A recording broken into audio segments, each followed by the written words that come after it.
Nós começamos a falar um pouco sobre a divindade e nos prendemos na última aula na questão da Trindade. Então, nós trabalhamos bastante com uma conceituação bíblica, histórica da Trindade, né? E, como não poderia deixar de ser, nos deparamos com muitos desafios naquela primeira aula.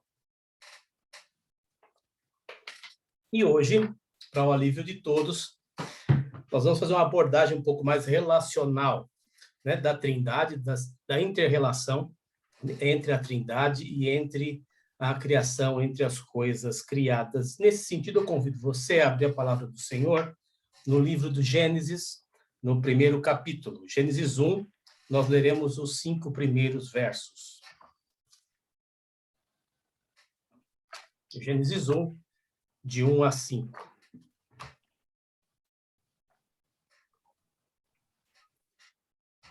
Diz assim a palavra do Senhor, acompanhe comigo a leitura. No princípio criou Deus os céus e a terra. A terra, porém, estava sem forma e vazia. Havia trevas sobre a face do abismo, e o Espírito de Deus pairava por sobre as águas. Disse Deus, haja luz, e houve luz. E viu Deus que a luz era boa, e fez separação entre a luz e as trevas. Chamou Deus a luz de dia, e às trevas noite. Houve tarde e manhã, o primeiro dia. Nós, trabalhando agora com essa questão das pessoas da Trindade, nós vamos focar um pouco no aspecto do evento da criação. E a gente vê, à luz da palavra do Senhor, a primeira pessoa da Trindade, como vimos na última aula, o Pai, presente, né, por trás dos planos e tudo aquilo que haveria de ocorrer. Um texto que pode nos ajudar com relação a isso está lá em Provérbios 8. Provérbios 8:30. Creio que vai ser de bastante utilidade para nós nesta noite. Nós teremos várias referências bíblicas, talvez não leremos todas integralmente, mas passaremos por elas, mas essa referência em Provérbios eu acho interessante, um texto que versa sobre a sabedoria revelando algo interessante para nós. Provérbios 8:30.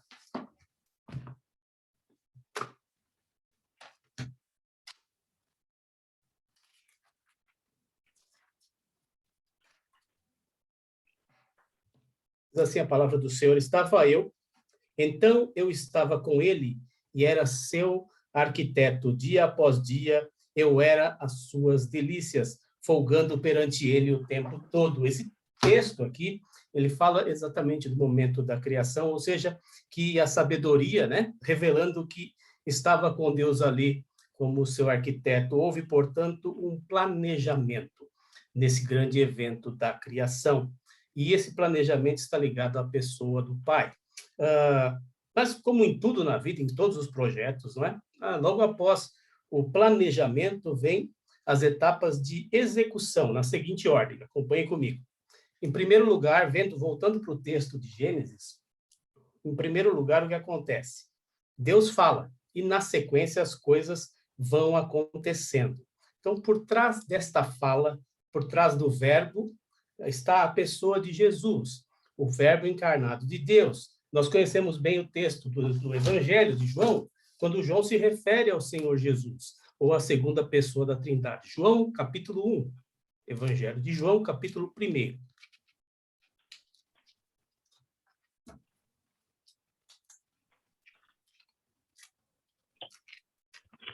Veremos os primeiros versos, do 1 até o 3.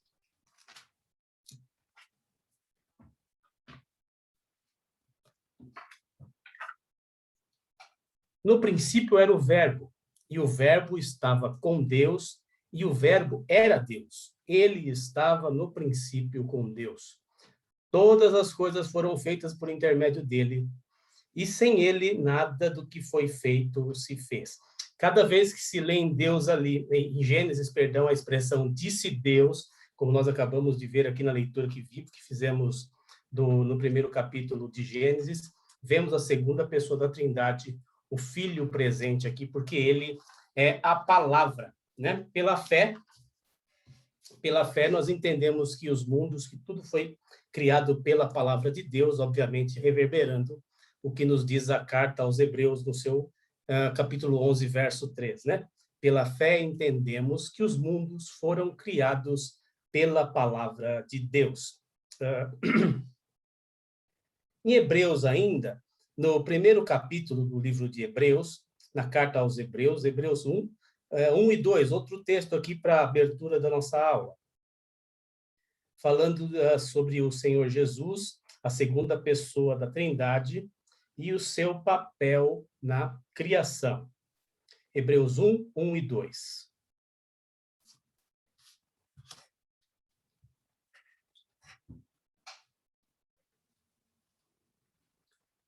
Diz assim a palavra do Senhor, mais um texto. Havendo Deus outrora falado muitas vezes e de muitas maneiras aos pais pelos profetas, nestes últimos dias nos falou pelo Filho, a quem constituiu o herdeiro de todas as coisas, pelo qual também fez o universo. Ou seja, Jesus Cristo é a palavra de ordem em operação. Sem ele, sem a segunda pessoa da Trindade, sem o Filho, nada do que foi feito se fez. Nós temos uma progressão aqui, né? Depois do planejamento veio a fala, né? A ordem para que tudo fosse feito, né? Então, após a fala veio a execução, né? Onde tudo acontece.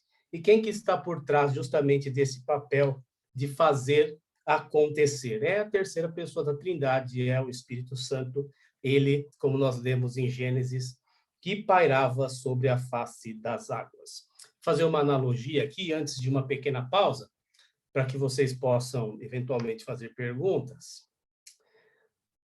Eu disse na última aula a respeito de analogias, eu geralmente gosto de fazer, mas algumas delas são um pouco mais complicadas. Mas vamos pensar numa obra de construção civil, pelo menos. Ali a gente tem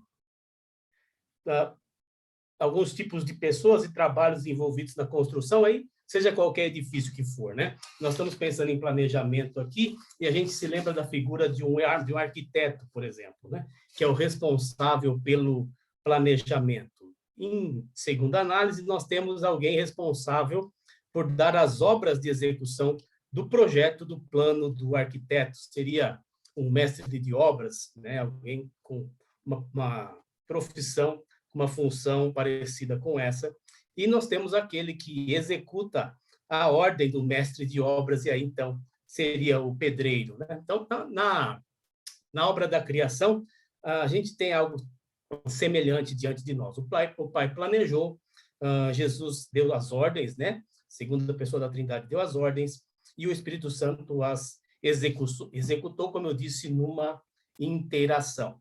Até aqui tudo bem? Alguém quer falar alguma coisa sobre alguns dos textos que nós já passamos, pelos quais já percorremos?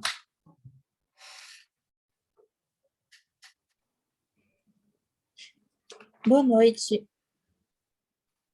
É Laís falando, Anderson. Oi, Laís, boa noite, tudo bem? Tudo bem. Eu sempre fico em dúvida quando eu leio Gênesis, porque fala assim, Deus criou e viu ele que era bom. Sempre parece uma surpresa, sabe? Uhum. Na parte que ele fala, Deus criou a luz e viu ele que era bom. Tá. Bom, a gente tem que sempre, quando nos deparamos com textos descritivos da ação de Deus, nós temos que pensar principalmente em nós, ou naqueles primeiros receptores da mensagem. Aquilo, basicamente, se a gente for pensar em Deus e nos seus atributos, na sua onisciência, na sua onipotência, ou seja, que Deus sabe todas as coisas e tem poder para fazer todas as coisas, pode nos causar estranheza, né? Pensar, puxa, mas como que ele viu? Ele não sabia que ia ser bom? Aliás, essa ainda é uma questão bastante singela, se formos pensar em toda a narrativa bíblica, viu, Laís? Porque a gente vai, ao longo do nosso estudo, vamos nos deparar com muitas questões que essa sua inquietação vai estar presente de uma maneira muito mais aguda, muito mais intensa. Mas eu sempre que deparo com textos assim, principalmente descritivos da obra de Deus, eu penso naquilo que o escritor e no que o Espírito Santo o inspirou para que isso chegasse a nós de uma maneira que fosse inteligível que nós pudéssemos compreender. Então, eu acredito sempre a esse fato, a essa característica, o texto que nós recebemos. Não sei se te ajudo, mas pelo menos é assim que eu costumo ver, obviamente, que Deus sabia que o que haveria de fazer era bom, né? E quando chega em outras coisas, na questão não só que era bom, mas que também era muito bom quando ele se refere à sua criação. Uhum. Não sei se te ajudei, mas pelo menos essa é a leitura que eu humildemente faço. Mais alguém? Obrigada. Ok. Vamos seguir. Nós estamos falando sobre distinção na obra, como aquilo que pode diferenciar, se a gente pode dizer assim, ou distinguir as pessoas da Trindade. O que é importante destacarmos aqui é que eles nunca agem, as pessoas da Trindade nunca agem de forma independente e isolada, né? Sempre existe essa interdependência, sempre existe essa relação, tá bom? Porque a gente não fica fazendo uma partição indevida, se a gente pode dizer assim. A gente falou sobre a criação, acho que um dos polos importantes também da narrativa bíblica, que vale a pena nós pararmos e refletirmos um pouco, é sobre a redenção, não é? De como esse trabalho, essa interdependência das pessoas da Trindade na grande obra da redenção, na grande obra da salvação. O Pai inicia a redenção, o Filho, ele de fato redime a criação e o Espírito Santo é quem regenera e quem aplica, né? Só basicamente dizendo bem brevemente, depois a gente vai voltar nesse tema em aulas posteriores, mas a gente tem doutrina bíblica para trabalhar em vários polos, em outras frentes também, ou seja, na atuação na igreja, enfim, em muitas outras áreas, mas acho que para nós, nesse momento, vale a pena nós ficarmos por aqui trabalhando nessa questão das interações entre as pessoas da Trindade. Ok? Sigamos. Vamos começar a trabalhar, então, propriamente com as pessoas da Trindade, né? Com o Pai, com o Filho e com o Espírito Santo. Primeira pessoa da Trindade, obviamente, como vocês sabem, é o Pai. E, como eu disse sobre essa interdependência, o Pai sempre opera pela mediação do Filho. Na Bíblia, nós temos repetidas essas expressões várias vezes, né? Em Cristo, né? E é de suma importância que nós tenhamos o discernimento da centralidade da mediação de Cristo na execução de todas as obras de Deus. Vamos abrir a palavra do Senhor na carta de Paulo aos irmãos da igreja de Éfeso, Efésios 1. O trecho aqui seria de 3 a 14. Nós não leremos todo ele, fica como o desafio para você fazer depois, mas nós vamos passar por alguns dos versos da passagem citada aqui. Efésios 1, de 3 a 14.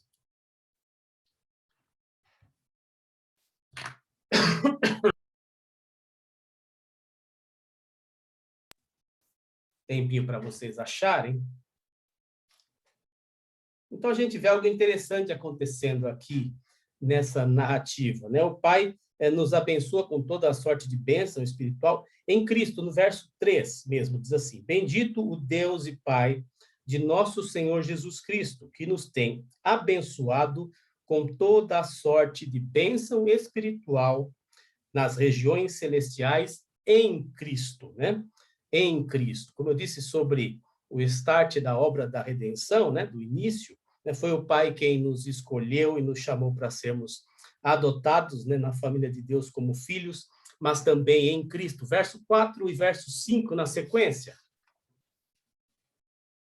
Assim como nos escolheu nele, antes da fundação do mundo, para sermos santos e irrepreensíveis perante ele e em amor.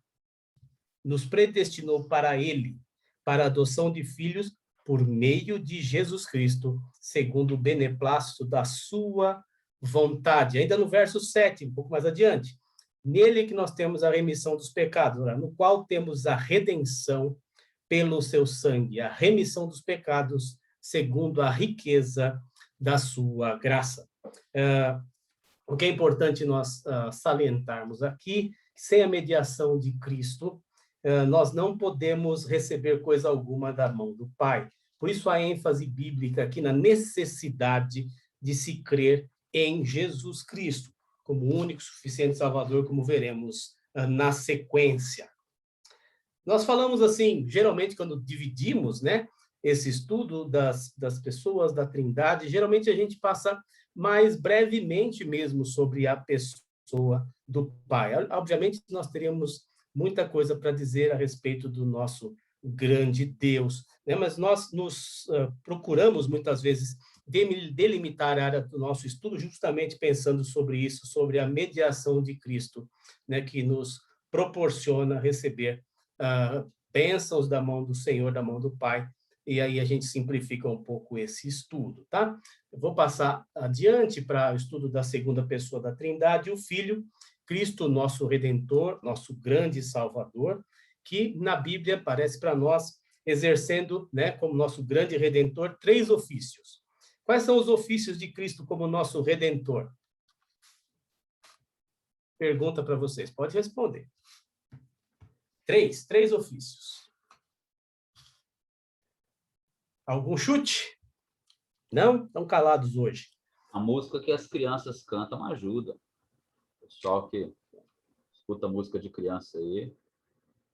Opa, eu não tenho filho, não sei, viu, Ricardo? Mas eu sei a resposta. Mas os 3 ofícios que o Senhor exerce, o nosso Redentor, é o ofício de profeta, o ofício de sacerdote e o ofício de rei, né? Quando nós pensamos, então, em cada um deles, profeta é aquele que trazia a voz de Deus aos homens, era o canal através do qual Deus transmitia sua orientação especial ao povo. Eu não sei quantos de vocês tiveram acessaram o breve catecismo de Westminster. Nós vamos usá-lo em algumas questões aqui que nós vamos tratar, tá bom? Então, foi passado na semana passada, ou na semana anterior, para quem pediu, o material, né? Quem passou o contato para mim, agora parece que foi criado um grupo, o Ricardo criou um grupo para nós, mas foi passado um material para vocês, né? E eu gostaria, então, de recorrer a esse material, ao breve catecismo de Westminster, para nos ajudar com relação a estas questões. Os ofícios, como eu disse, né? Cristo como nosso Redentor, isso é a pergunta 23 do breve catecismo, né? Pergunta: que ofícios Cristo exerce como nosso Redentor? E a resposta: Cristo como nosso Redentor exerce os ofícios de profeta, sacerdote e rei, tanto no seu estado de humilhação como no de exaltação. E a pergunta seguinte, a pergunta 24, diz assim: como Cristo exerce as funções de profeta? E a resposta: Cristo exerce as funções de profeta. Atenção aqui, revelando-nos pela sua palavra e pelo seu Espírito a vontade de Deus para a nossa salvação. E um texto para nos ajudar aqui, o Evangelho de João, capítulo 1, verso 18, com relação à atuação de Cristo como profeta de Deus, o profeta de Deus, né? Então, ele faz isso pela sua palavra, pelo seu Espírito, né? Ele revela a vontade de Deus para a nossa salvação.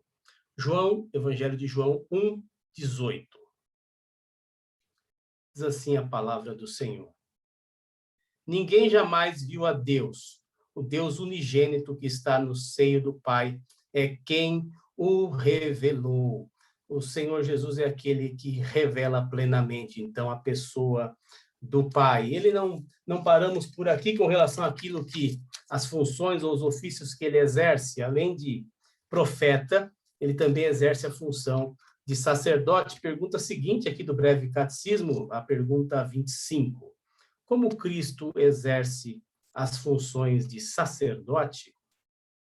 E a resposta: Cristo exerce as funções de sacerdote, oferecendo-se a si mesmo, uma só vez em sacrifício, para satisfazer a justiça divina, reconciliar-nos com Deus e fazendo contínua intercessão por nós.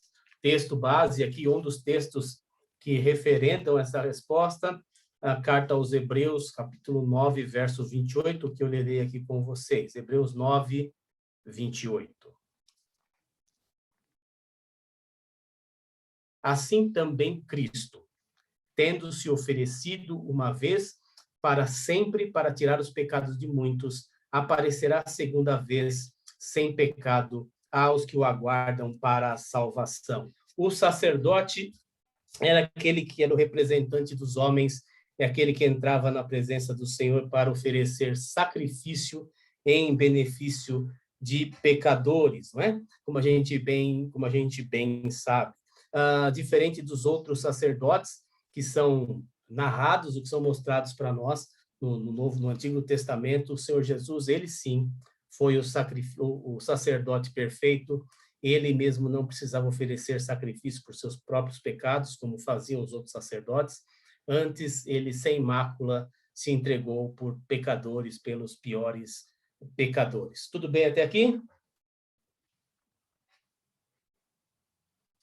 O terceiro ofício exercido pelo nosso Redentor, nosso Senhor Jesus, é o ofício de rei. E uma das coisas interessantes é que em toda a narrativa bíblica, eventualmente, nós vemos algum ou outro personagem exercer em algum momento até funções variadas de profeta, de sacerdote, rei e sacerdote, até de maneira errada, muitas vezes, quando pensamos em Saul, por exemplo, mas a verdade é que o único que desempenhou esses três ofícios de maneira perfeita foi o Senhor Jesus. O rei é aquele que governa, é aquele que rege, é aquele que tem autoridade. Pergunta 26 do Breve Catecismo. Como Cristo exerce o ofício de rei? E a resposta: Cristo exerce o ofício de rei, subjugando-nos a si mesmo, governando-nos e protegendo-nos, reprimindo e subjugando todos os seus e os nossos inimigos. Primeira carta de Paulo aos Coríntios, para referendar. Primeira carta de Paulo aos Coríntios 15, 25.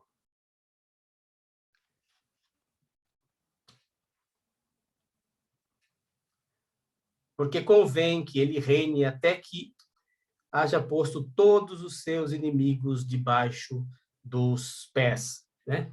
Quando nós pensamos aqui na realeza, quando pensamos em rei, a gente pensa que o rei sempre requer de nós lealdade, submissão, né? O Senhor Jesus é um rei clemente, amoroso, e nem por isso deixa de ser soberano, justo e fiel, né? Que Cristo, como rei, nos domine, e essa é uma grande questão para pensarmos, né, sobre como aceitamos o Senhor, né? Muitas vezes nós temos muita facilidade de dizer, né, que o Senhor é o nosso Salvador, mas quando pensamos sobre Ele ser o nosso Senhor, muitas vezes as coisas complicam um pouco para muitos de nós. Temos que ser sinceros e realistas com relação a isso, se não é a realidade que muitas vezes se nos apresenta. Então, Cristo desempenha perfeitamente os três ofícios enquanto Redentor, profeta, sacerdote e rei.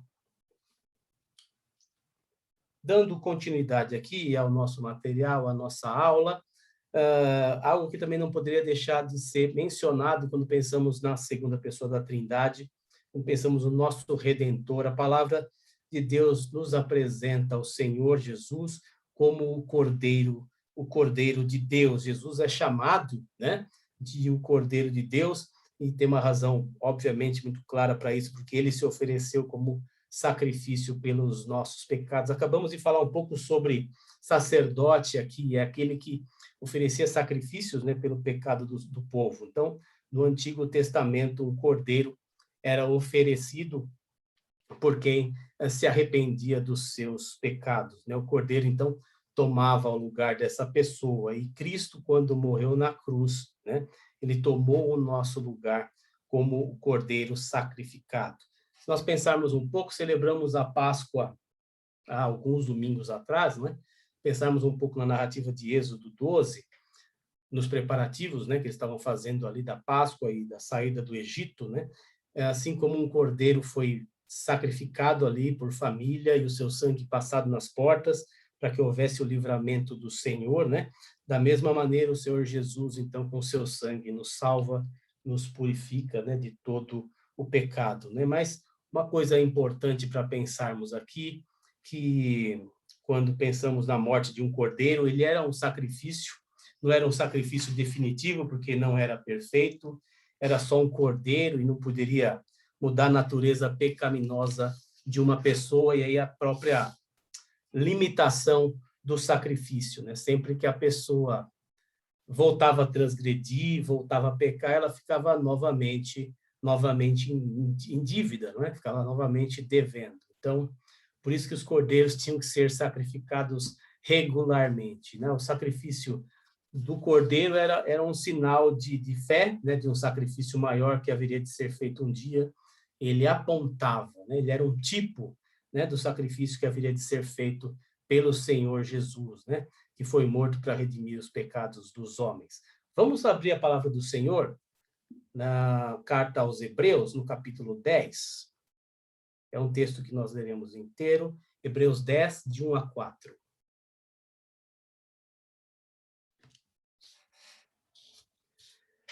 Hebreus 10, de 1 a 4. Diz assim a palavra do Senhor.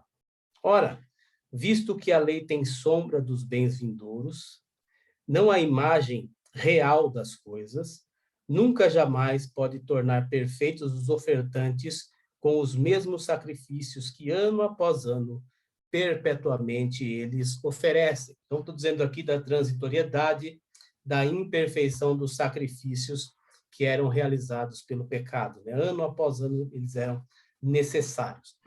De outra sorte, não teriam cessado de ser oferecidos, porquanto os que prestam culto, tendo sido purificados uma vez por todas, não mais teriam consciência de pecados. Então, está dizendo aqui a razão pela qual o primeiro versículo, né, o primeiro versículo, versículo 1, afirmou o que afirmou, né? Se realmente o que ele disse no primeiro versículo aqui não fosse verdade, eles não precisariam estar voltando lá, porque não teriam consciência de pecado, estariam purificados, né? Verso 3, entretanto, nesses sacrifícios faz-se recordação de pecados todos os anos. Atenção para o verso 4, porque é impossível que o sangue de touros e de bodes remova pecados. Lembra que eu disse que esses sacrifícios, todos eles apontavam para o sacrifício maior, perfeito, que haveria de ser oferecido, que é a morte do nosso Senhor Jesus por pecadores, e repito, pelos piores pecadores. Essa imagem, ela aparece em várias ocasiões na Bíblia, né?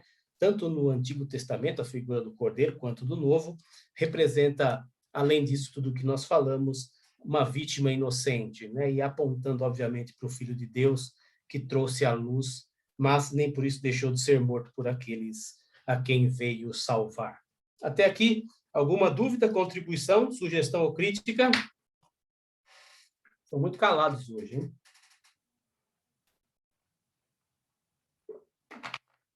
A primeira aula assustou tanto assim que ninguém fala mais?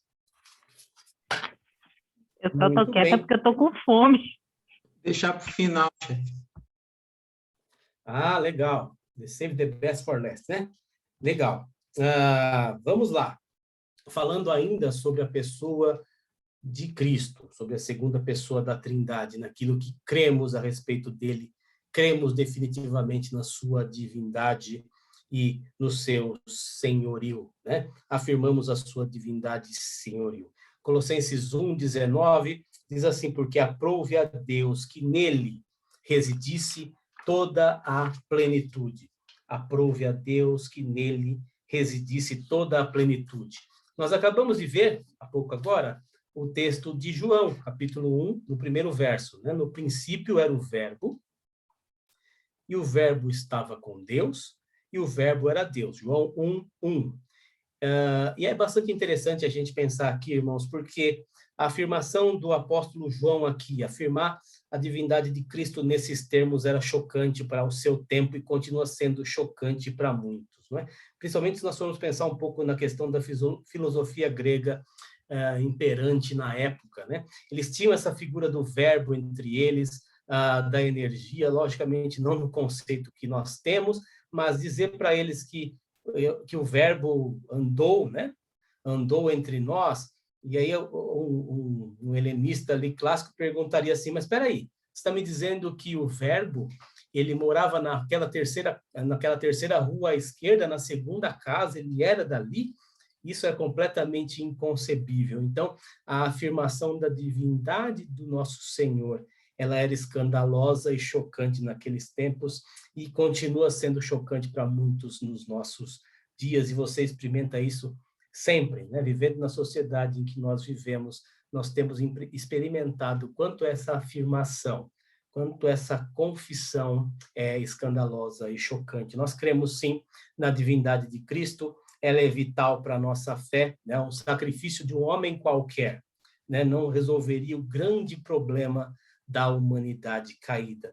Mais à frente nós vamos falar sobre isso, mas quando nós pensamos naquilo que aconteceu em Gênesis 3, né? Na queda do homem, um efeito, um acontecimento, um fato que teve efeitos cósmicos, né? Siderais, a gente fica pensando um pouco no tamanho desse problema que aconteceu ali e qual seria a potência da solução a ser empregada. Quão poderoso precisaria ser o evento que haveria de resolver tamanho problema, tamanha encrenca na qual a humanidade se metera, não é? O sacrifício de um homem qualquer não resolveria o problema de Gênesis 3, não resolveria o problema da humanidade, caída, decaída por conta do pecado.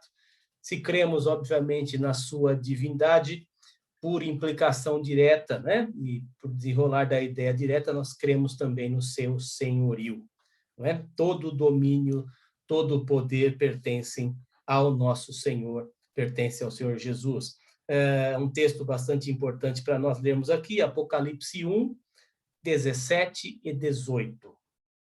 Apocalipse 1, 17 e 18.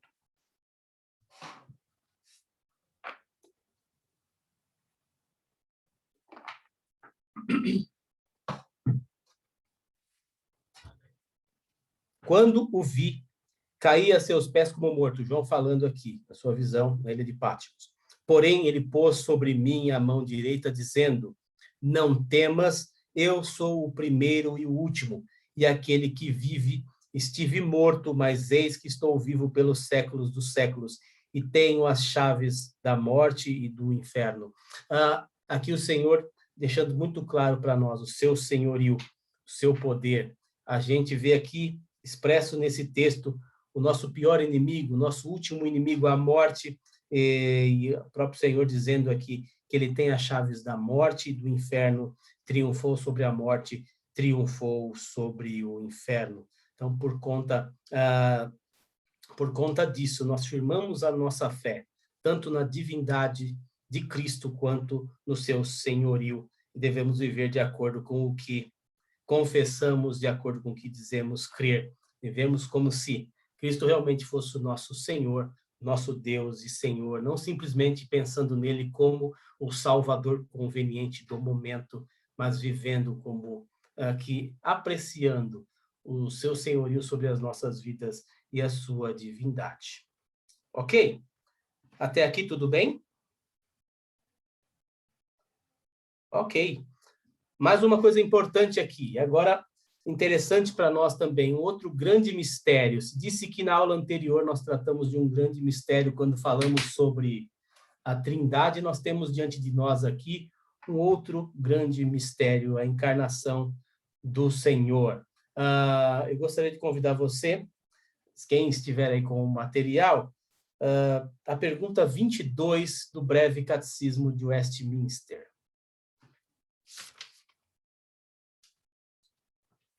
Pergunta 22 do breve catecismo de Westminster.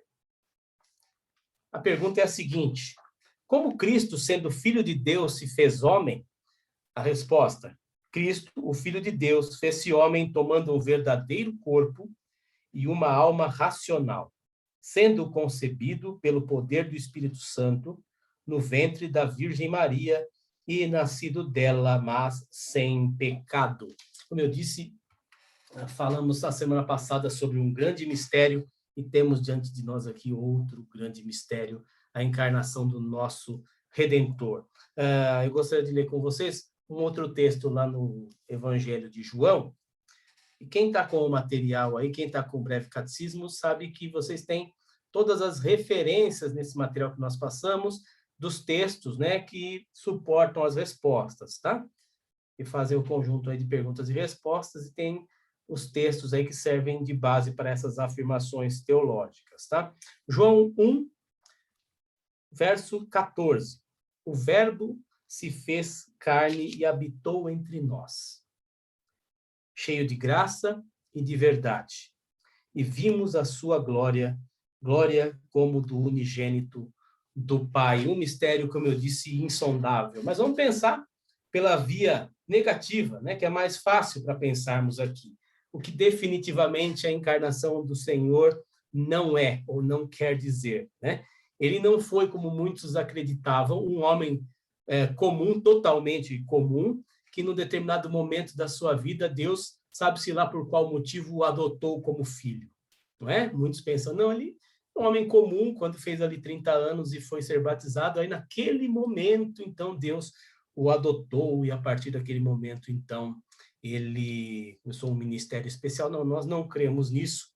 Nós também não cremos que ele era um homem comum, pura e simplesmente, e que era um homem que buscava muito a Deus, e por isso, então, foi cheio do Espírito Santo e desempenhou um papel importante dentro do tempo em que vivia. Como diz a resposta aqui, ele tinha um corpo de verdade, e isso tinha mesmo, por incrível que pareça, né? Naquela época, pouco tempo depois do tempo do nosso Senhor Jesus, muitos acreditavam que ele não tinha um corpo de verdade, né? Que ele era meio que uma substância, um fantasma, alguma coisa assim, e muitos criam nisso, não é?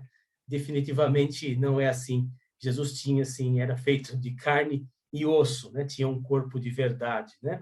E completando agora a via negativa, né? Ele não é ou não foi um ser criado ou o primeiro ser criado, dizendo isso sobre a segunda pessoa da Trindade propriamente dito, né? Como muitos pensam que ele era um anjo, foi a primícia da criação, no sentido de que, olha, ele é simplesmente um ser criado, e assim como nós, a diferença é que ele foi criado num padrão mais elevado, ou antes de todas as coisas, não antes de que tudo existisse, ele já existia, ele era.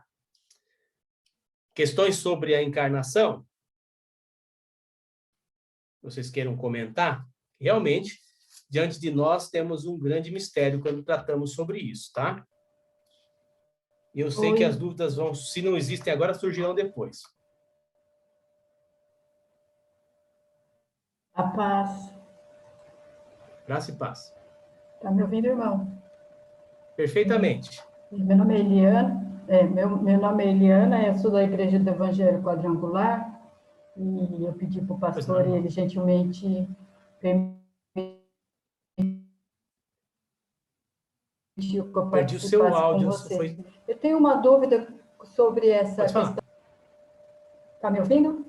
É sobre deu uma o que eu picotada aprendi, aqui. é que... Está ouvindo?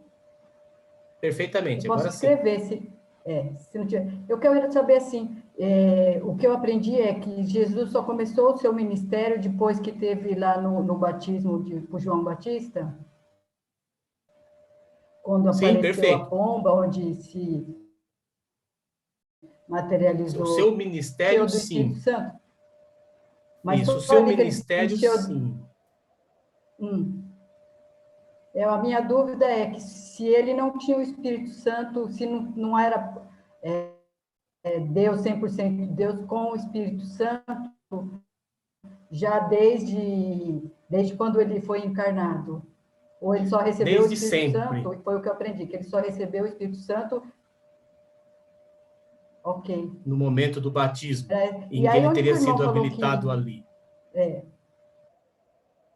Ok. Onde eu encontro muito bem. isso para... Eu vou dar um texto que acho que vai ser bastante útil para nós todos aqui, como nós pensamos nessa questão do Espírito Santo e do ministério de Cristo. Mas a gente pensa um pouco sobre o encontro. Quando foi que João Batista e Jesus se encontraram pela primeira vez? Pergunta aí para vocês. No ventre. Ah, e o que aconteceu lá, hein, quando eles se encontraram? Bom, João Batista se revirou no ventre. Tá, vamos ver o texto aí. Evangelhos. Vou achar o texto aqui. O que a palavra do Senhor nos diz e os meninos ali, né? Quando as mães se aproximaram, né? Eles ainda no ventre das suas mães, quando se encontraram, pelo Espírito, eles se revolveram, né? Eu, de fato, não creio nessa questão. Eu acredito, assim, que a partir daquele momento do batismo de Cristo, ele estava ali plenamente habilitado e precisava ser assim. Uma das coisas interessantes é pensar que João Batista sequer o queria batizar, não é? Naquele momento, então, quando o Espírito de Deus desce sobre ele como pomba, e a gente ouve a voz do céu dizendo: este é o meu filho amado, em quem me comprazo, a ele ouvi, não é? A partir daquele momento, ele começa o seu ministério, tá? Eu não vou por essa linha de que até ali ele não estava com todas as ferramentas. Eu vou tomar cuidado com a construção que eu vou fazer aqui, mas que ele era pleno do Espírito, sim. Eu acho que aquele momento do seu batismo, entendo desta forma, aquele momento do seu batismo foi um momento público, foi um momento ali do início do seu ministério e do testemunho, não é? Do Espírito e do Pai, né? As três pessoas da Trindade apresentadas ali naquele momento para testificar realmente de quem se tratava aquele homem, né? Aquele moço, aquele homem de 30 anos que João Batista estava batizando naquele momento. Então, eu creio desta forma. Anderson. Ok? Pois não, Desculpa. Simone. Pode falar, Simone. Aquele episódio, eu acho que também tem um outro episódio, que é quando ele é criança, que ele vai no templo e ele fala com muita intrepidez, né, conhecimento, já demonstra também ele já não sendo sozinho, como você disse, desde o começo ele já não estava sozinho, sempre foram os três, né, a diferença só que Cristo estava encarnado como pessoa, mas até aquela parte do templo demonstra, né, porque o Espírito Santo que move, né, até a gente para entendimento das escrituras, falar e tudo mais, né. Acho que ali também é uma evidência, é que talvez eu não esteja sabendo colocar aqui, expressar isso, mas ali também é uma evidência, né.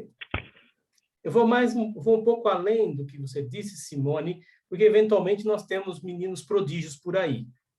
E até hoje, nossos dias, nós temos. E uma das coisas que chama a atenção é quando os seus pais, então, o repreendem, né? O admoestam porque ele havia, então, se perdido dos pais. E a resposta que ele dá a essa admoestação: eu estava cuidando dos negócios do meu pai. Ele não estava cuidando da carpintaria de José ali, né? Da carpintaria ou da oficina de artesanato, que seja, né? Ele não estava cuidando disso, ele estava fazendo ou cuidando dos negócios do meu pai, dos assuntos de meu pai. Então, são indicativos, sim, sem dúvida, de que existia, sim, já naquele momento, o Espírito trabalhando em sua vida de uma maneira especial e poderosa. Afinal, ele era Deus de Deus, luz de luz. Mais alguma dúvida? Espero que tenha resolvido, respondido. Ricardo, fica à vontade também. Só comentar este assunto e depois tem uma pergunta aqui no chat, que eu vou passar para você. Mas, a respeito desse assunto, é importante a gente lembrar que aquele episódio no Jordão, como você já usou a palavra aí, ela é mais um testificar, né? Um testemunhar que o Pai, o Filho e o Espírito Santo estão agindo conjuntamente na obra de redenção. Então, se nós pensarmos que Cristo passa a ser plenamente habitado pelo Espírito ali, isso entra muito em conflito com o fato dele ser o Deus homem, porque então qualquer um poderia ser habitado em determinada idade pelo Espírito para fazer a obra de redenção, o que não condiz com o ensinamento da Escritura, né? Então, de fato, ele não foi adotado, né, ao longo de sua vida ou naquele momento para fazer a obra, né? Exatamente, porque o Espírito ele passa a habitar no crente, aí essa é a palavra, né, adotado.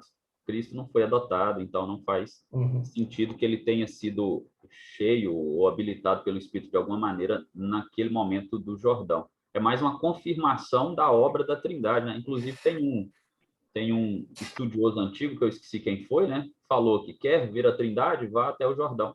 E foi ali que se manifesta o Pai, o Filho e o Espírito Santo conjuntamente.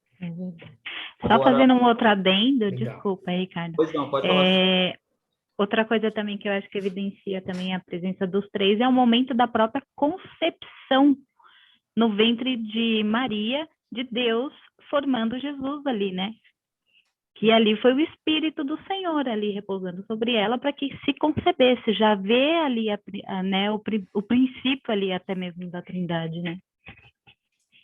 Inclusive o Pai, o Filho e o Espírito agindo nesse momento também, tá? Não só, que a gente muitas vezes pensa nisso, mas os três envolvidos até nesse processo também. Ricardo, você falou que tinha uma dúvida do chat. Isso, é da Aline. Ela pergunta assim, Tá. Gostaria de entender melhor sobre o versículo Apocalipse 1:6, quando nos chama de reis e sacerdotes. O que quer dizer exatamente? Apocalipse 1:6, vamos voltar lá. Eu vou dar um spoiler aqui da aula de domingo, tá? A gente vai falar um pouco sobre, concluir aqui o texto que nós começamos, o tema da última semana, como nós falamos dos dons, do uso dos dons, né? Então vai ter um spoiler aí sobre isso. Apocalipse 1:6, é isso, Ricardo, né? Isso. O que significa ali o reis e sacerdotes, né? Nos constituiu reino e sacerdotes. É 6, pera lá.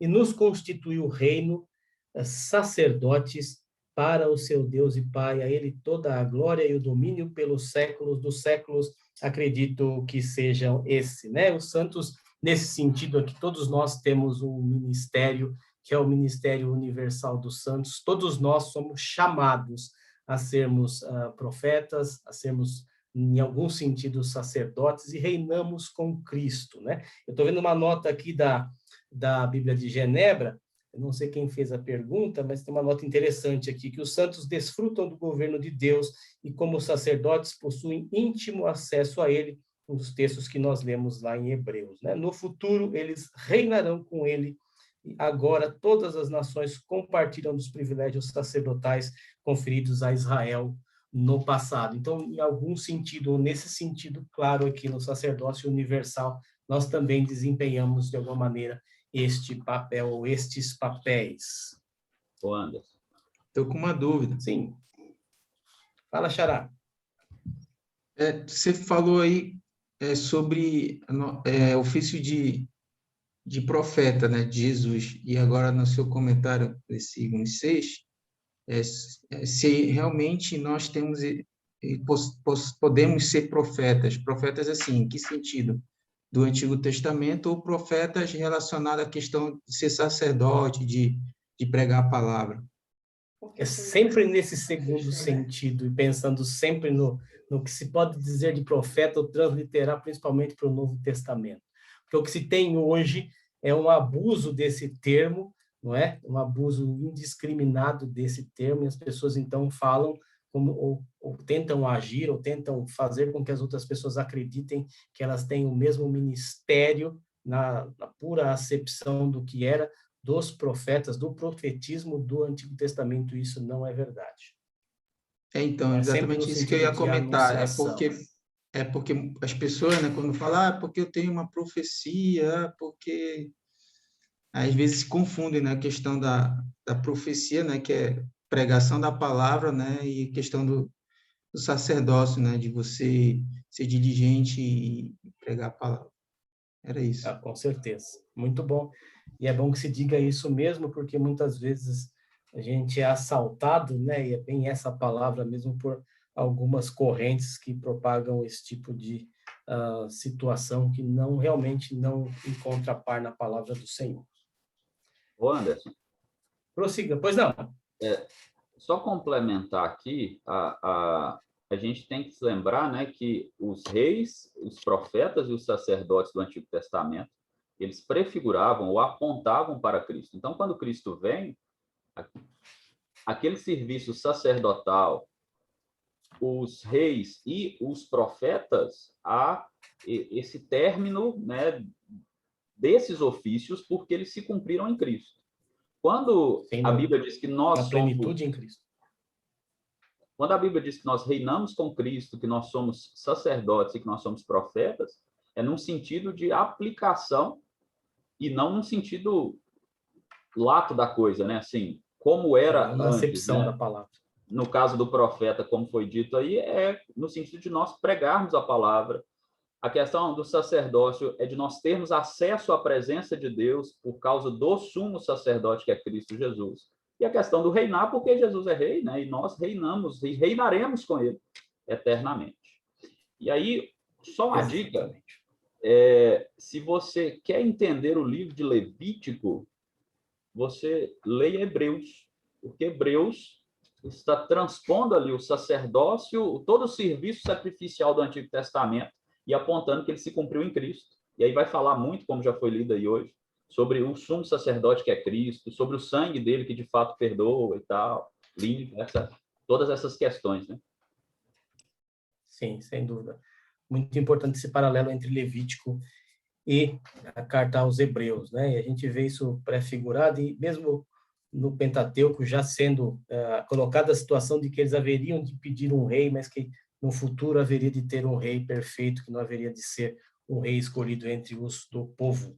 Na sequência, nós vamos tratar, temos ainda alguns minutos, sobre a humilhação de Cristo, sobre uma das questões também muito importantes para nós aqui. Voltemos lá para o breve catecismo de Westminster, agora na questão 27, né, quando falamos sobre a humilhação de Cristo, e a pergunta é em que consistiu a humilhação de Cristo. A humilhação de Cristo consistiu em ele nascer, e isso em condição baixa, humilde, pobre, feito sujeito à lei, em sofrer as misérias desta vida, a ira de Deus e a amaldiçoada morte na cruz, e em ser sepultado e permanecer debaixo do poder da morte durante certo tempo.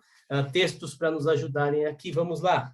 Primeiro, Lucas 2, Evangelho de Lucas, capítulo 2, verso 7. Lucas 2, 7. Falando sobre o nascimento humilde do Senhor. Lucas 2, verso 7. E ela deu à luz ao seu filho primogênito, enfaixou e o deitou numa manjedoura, porque não havia lugar para eles na hospedaria. Segundo texto, Mateus, Evangelho de Mateus, capítulo 27, verso 46. Mateus 27, 46. Agora sobre a sua morte. Falamos do nascimento e sobre a morte do Senhor. Nasceu humilde, não havia lugar para nascer, que o acolhesse. E em Mateus 27, 46, diz assim, a palavra do Senhor. Por hora da hora nona, clamou Jesus em alta voz, dizendo, Eli, Eli, lama sabachthani, o que quer dizer, Deus meu, por que me desamparaste? O rigor da lei sendo aplicado ao Filho, a segunda pessoa da Trindade, não é? Ele clamando aqui, o castigo que era reservado a nós, não é? Foi aplicado sobre ele, aquele que não tinha pecado, morreu em nosso lugar na cruz, e a sua humilhação, né? Então, presente tanto no momento da sua encarnação, né? Nasceu humilde na condição em que nasceu, e também na sua morte. Nós pensamos muito nessa questão da humilhação e fazemos um recorte e só pensamos na morte da cruz, não é? Mas pensando um pouco sobre isso, Deus Todo-Poderoso, aquele do qual falamos e que lemos em Apocalipse agora há pouco, né, se sujeitar a nascer uma condição de um homem com as limitações, né, dentro das limitações que um ser humano tem, passar por todos os estágios, né, do amadurecimento até chegar aqui. Essa, sem dúvida nenhuma, retrata, né, a sua vida, a humilhação que esse processo todo lhe impingiu. E a exaltação, por outro lado, também, né, que é tratada aqui. Na questão 28, a questão na sequência aqui, sobre a exaltação, em que consiste a exaltação de Cristo. Falamos da sua humilhação, a sua exaltação consiste em ele ressurgir dos mortos no terceiro dia, em subir ao céu, estar sentado à mão direita do Pai, e em vir para julgar o mundo no último dia. Ressuscitou, né, na sua ascensão, ascendeu ao céu, ocupou um lugar no trono, e haverá de vir para julgar as nações. Atos 17, 31. Atos 17, 31. Porquanto estabeleceu um dia em que há de julgar o mundo com justiça, por meio de um varão que destinou e acreditou diante de todos, ressuscitando-o dentre os mortos, né? E aí, num momento aqui, sem segunda instância ou apelação, e aí isso serve até para que nós trabalhemos nossa questão do evangelismo, né? O tempo é agora, o momento é já. Irmãos, são 9h04. Eu acho que vamos deixar a questão da terceira pessoa da Trindade, do Espírito Santo, para a próxima aula. Eu vou abrir para dúvidas, para contribuições, e aí terminamos na aula seguinte. A gente sabia que essa primeira sessão aqui da aula sobre divindade e trindade ia levar um pouco mais de tempo, e aí, falando do Espírito Santo na próxima aula, dá para a gente ter um pouco mais de tranquilidade. Tá? Eu gostaria de perguntar se alguém tem alguma dúvida, algum comentário a fazer, fique à vontade. Anderson. Pois não, fala, Mauro. Aqui a gente tem mais um mistério, né? Deus meu, por que me desamparaste? Aqui a gente dá a entender, né, que nesse momento o pai se separa do filho. No momento em que ele assume todo o pecado, nosso pecado, né? Ali o pai o desampara, ali o pai não está naquele momento com ele. Não sei se é isso. É um mistério, né? Sim, a gente... Tô assentindo aqui, pode falar. Então, é basicamente isso, né? É um mistério, não temos uma explicação humana para isso, né? Sem dúvida. A questão da santidade de Deus e na contemplação da impiedade daquele momento em que o Senhor Jesus ali assumia para si todo o rigor da lei, como eu disse, não é? Eu costumo dizer assim, a questão da participação da Trindade naquele momento, né? Eu não sou herege, não vou dizer que foi o Deus Pai que morreu na cruz, nem nada disso, mas essa questão do peso dessa palavra do desamparar. Eu, pessoalmente e humildemente, creio em uma, não participação, não é? Mas a questão do que o Senhor Jesus sentia naquele momento, a aflição do seu coração, não é? Sabendo que o Pai, em sua santidade, não poderia contemplar a maldade que estava sobre ele naquele momento. Mas sim, é um texto, é uma passagem desafiadora, misteriosa para nós, com certeza. A gente lendo e desamparar aqui, e o brado que o Senhor Jesus dá aqui, porque a palavra diz que ele, em alta voz, né, clamou, né, ele gritou, né? Então é algo que tem um impacto muito grande, não é? E aquele momento, sim, né, ele é que estava sofrendo ali, ele, o Senhor Jesus, o Filho, é que morreu na cruz por nós, né? Então essa é uma questão, e enfrentaria a morte logo a seguir, né? Pouco depois dali, entregou o Espírito, então era algo bastante inimaginável, né? E a gente tem outro mistério, né? Se ele é Deus, como é que ele pôde morrer? Mas aí é uma questão para outras 130 aulas. Anderson. O Ricardo, uma vez eu ouvi ele falando sobre isso, sobre essa questão. E eu vou falar mesmo. Não sei se você quer falar alguma coisa sobre essa questão do abandono da cruz. E você vai ouvir eu repetindo o que eu falei antes. Não, é que esse ponto, ele é interessante a gente pensar o seguinte. Quando Jesus está lá no Getsemane, ele fala sobre o cálice, e o cálice é o cálice da ira de Deus, é a ira que seria derramada sobre nós, que vai ser derramada sobre o Filho ali na cruz. Então, quando a gente vê lá o pai desamparando o filho,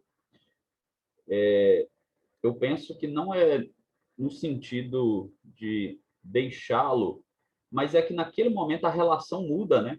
Porque agora o filho, ele é o receptor do cálice da ira que seria derramado sobre nós. Então, naquele momento, o filho, a relação entre pai e filho ali é uma relação agora de que o pai vai cumprir a sua justiça no filho, a justiça que recairia sobre nós. Então, o desamparar ali, eu vejo nesse sentido. Não de que o pai deu as costas para o filho, até porque toda a Trindade está trabalhando para a redenção. Porém, aquele momento ali é o momento da ira ser derramada, a ira que seria eternamente derramada sobre cada crente. E Cristo vai sofrer aquilo tudo, mas o que está acontecendo ali agora é que o filho e o pai estão em um relacionamento diferente. O filho agora está nos representando judicialmente, e o pai está cumprindo toda a sua justiça sobre o filho, derramando a sua ira sobre ele. Eu ia até falar exatamente isso, do cálice da ira de Deus, né? Que é exatamente a questão que eu vejo assim também, que é a comprovação de que Deus ele não compactua com o pecado em absolutamente nenhuma esfera. Então, no momento que nós pecamos, é exatamente o momento que nós nos distanciamos, né, de Deus. E se a gente não se arrepende, a gente não retorna, né? Então, é aquele momento assim, né, que Deus ele não compactua com o pecado. Cristo carregou absolutamente todos os pecados. E aí entra o cálice da ira, né? Muito bem. Pessoal, mais alguma dúvida? Eu, como fiz na última semana, vou preparar depois Anderson, boa noite. Vocês e passo. Oi, boa noite. Tá me ouvindo? Perfeitamente. Só uma dúvida, a questão levantada a respeito da profecia, você poderia interpretar para mim esse versículo primeiro do capítulo 14, primeiro aos Coríntios, 1 Coríntios 14, 1, segui o amor, procurai com zelo aos dons espirituais, mas principalmente o de profetizar. Concordo plenamente a respeito da má interpretação desse texto nos dias atuais, referente aos ministérios de igreja, principalmente pentecostais, de onde eu fiz parte por bons anos. A dúvida é o seguinte: qual a melhor maneira de interpretar esse texto? Olha, é fazer a anunciação daquilo que está expresso na palavra do Senhor, daquilo que é revelado através dela. Eu entendo assim. Eu acho que o texto bíblico, nesse sentido, ele acaba construindo para nós algumas cercas que a gente deve procurar ficar dentro delas, né? E quando eu vejo essa passagem e tantas outras, por coincidência, eu não sei qual é o seu nome, quem que está falando. É o Luan. Desculpa, depois você me fala. Oi, Lua.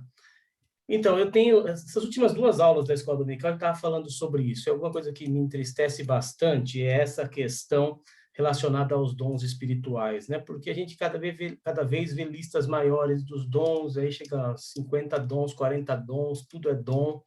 E eu fico pensando um pouco nas listas que o apóstolo Paulo faz e trabalha, né? Muitos trabalham ali com 9 dons, 5 ministérios, o ministério de Cristo e tal. Não vamos entrar nesse mérito agora.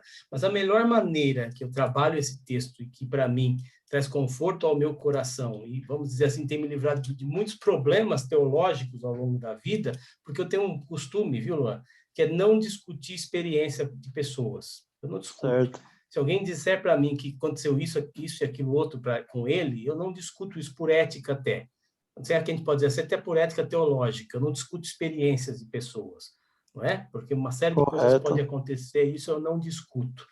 Não desgasto, não invisto meu tempo nisso. Eu acho que é uma batalha em glória, muitas vezes, não é? E também não coloco limites na atuação de Deus jamais. Mas procuro entender sempre, quando eu vejo textos assim, o foco nosso deve ser aquele de instruir na palavra, de falar as verdades da palavra do Senhor, expressas em toda a Bíblia. E nós com um grande privilégio, né? Porque os receptores aqui da carta aos Coríntios, por exemplo, não tinham a Bíblia inteira na mão deles, muito longe disso, ela veio muito depois, né? E nós temos um grande privilégio, e a palavra do Senhor ela não é exaustiva, no sentido de não extingue ou não termina, né, aquilo tudo o que Deus é, mas ela, como a gente diz, é suficiente, tem aquilo que nós precisamos saber a respeito dele e daquilo que nós precisamos anunciar, saber a respeito dele para nossa salvação, e daquilo que nós devemos anunciar a outras pessoas. Pelo menos é assim que eu interpreto esse texto. Correto, concordo plenamente. Mas não tem problema se discordar não, viu? Não, sim, se eu discordasse, eu ia colocar no bigode, sim, com certeza. Tá bom, muito bom. Tá bem, obrigado, irmãos, são 9h13. Deus abençoe, é um prazer tê-lo conosco. São 9h13, nós começamos às 9h05, né? 1h10 é o que a gente tem programado de aula. A gente, né, como eu disse, vou transmitir a aula depois, material para vocês. E na semana que vem nós vamos ver como nós faremos, se o pastor, não sei se é o pastor ou o Ricardo que dará a próxima, é um pastor, de repente ele retoma aqui de onde eu parei, da terceira pessoa, a gente se acerta ao longo da semana, mas